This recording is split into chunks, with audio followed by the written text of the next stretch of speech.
Provavelmente você já deve ter se perguntado como uma empresa muito grande igual um banco, ela consegue processar todas as informações dela tendo muitos clientes. O Spark ele foi feito e desenvolvido para isso e ele serve para processar os dados utilizando paralelismo e é uma das coisas que eu vou abordar dentro desse vídeo. Antes de mais nada, se inscreve aqui no nosso canal e também curte o nosso vídeo aqui para dar uma engajada. Então, bora lá. Vou falar sobre o que é o Spark.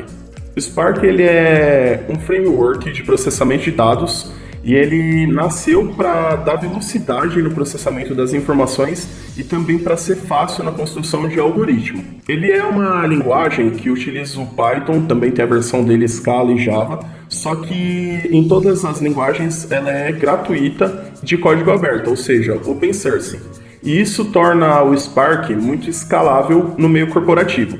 Isso explica um pouco a demanda que tem surgido bem alta na busca de engenheiros de dados, analistas ou até mesmo cientistas para trabalhar com dados aí nas grandes corporações. Diferente de um banco de dados comum que utiliza a memória em disco para processar as informações, e o Spark ele utiliza a memória RAM para realizar o processamento e isso torna ele muito mais veloz do que um banco de dados comum que utiliza a memória em disco. Além de o Spark, ele também contém dentro dele mecanismo inteligente para distribuir as tarefas e as etapas de um código ali que se chama de código Spark para que os executores eles executem isso.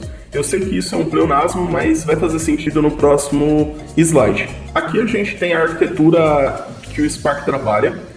E assim, você não precisa se preocupar porque quando eu comecei, por exemplo, eu levei um tempo para entender como tudo isso funciona e como que as coisas se conectam. Mas vamos lá.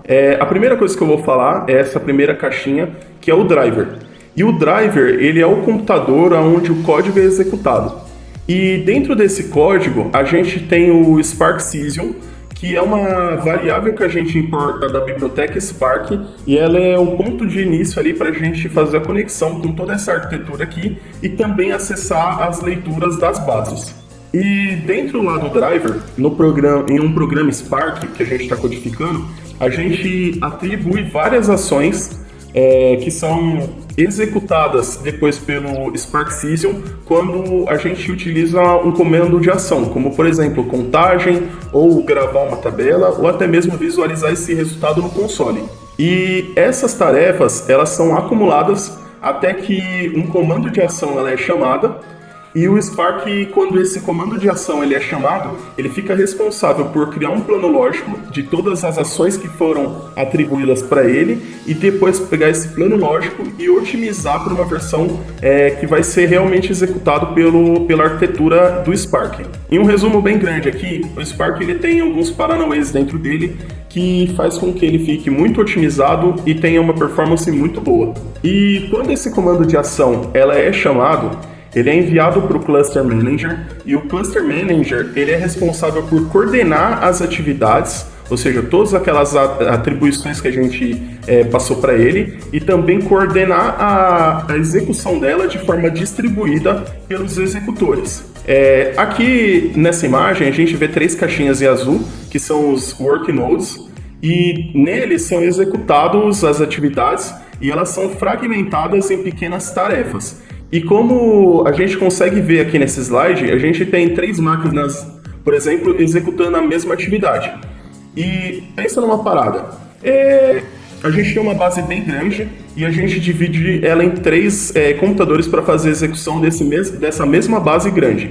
Então a gente consegue uma performance muito boa para executar essa base grande. E quando a gente termina aqui de executar essas tarefas, isso, no final da execução, ela é retornada para o driver, tanto a mensagem positiva ou negativa de escrever a base em um local físico dentro do cluster, ou até mesmo a quantidade de linhas que tem dentro daquele data frame. E aqui eu trouxe alguns lugares que a gente consegue utilizar o Spark. Então, aqui na parte de cima a gente tem o Cloudera e também o Hortonworks. Eles são utilizados para a gente executar o Spark em ambiente on-premises. E embaixo a gente tem algumas possibilidades que a gente consegue utilizar em um ambiente cloud. Eu espero que você tenha gostado desse vídeo. Se inscreve aqui no nosso canal, também segue a gente no nosso Instagram e deixa seu joinha aqui embaixo.